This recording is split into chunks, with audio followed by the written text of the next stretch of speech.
வரும் ரயில் பாலத்திற்கு விடிவு காலம் எப்போது?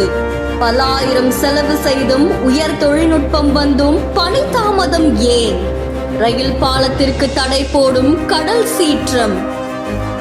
பொதுவா பாம்பன் ரயில் பாலம் அப்படின்னாலே மக்கள் கிட்ட ஒரு சந்தோஷம் நிலவும். ஏன் அப்படின்னா அந்த ரயில் பாலம் வழியா பயணிக்கும் போது அந்த கடல் அலையை ரசிச்சுக்கிட்டே அந்த வியூவை பார்த்துக்கிட்டு போலாம் அப்படின்னு சொல்லி பலருமே எதிர்பார்ப்பாங்க.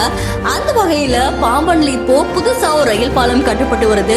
இந்த ரயில் பாலம் ராமநாதபுரம் மாவட்டம் மண்டபம் மணல் பரப்பையும் ராமேஸ்வரம் தீவையும் இணைக்கிற வகையில பாம்பன் கடல்ல 2.5 கிலோமீட்டர் தொலைவுக்கு கடல்ல 100 தூண்கள் அமைக்கப்பட்டுதான் இந்த புதிய ரயில் பாலம் கட்டிட்டு வராங்க.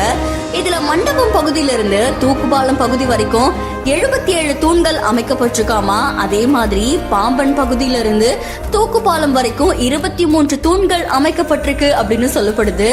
அதுல இரும்பு காடர் பொருத்தப்பட்டு தண்டவாளங்கள் அமைக்கப்பட்டிருக்காமா. இதை தொடர்ந்து மின்சார ரயில் இயக்கறதுக்கான மின் கம்பங்களும் அமைக்கப்பட்டு வருதாமா. கிட்டத்தட்ட 90% இந்த ரயில் பாலத்துடைய பணிகள் முடிவடைஞ்சிருச்சு. ஆனா இந்த ரயில் பாலத்துல கடந்து செல்லும் போது அந்த ரயில் பாலத்தோடைய பாதை மேல் நோக்கி இருக்கிறதுக்காக அங்க செங்குத்து தூக்கு பாலம் அமைக்கிற பணிகள் தான் நடந்துகிட்டு வருது.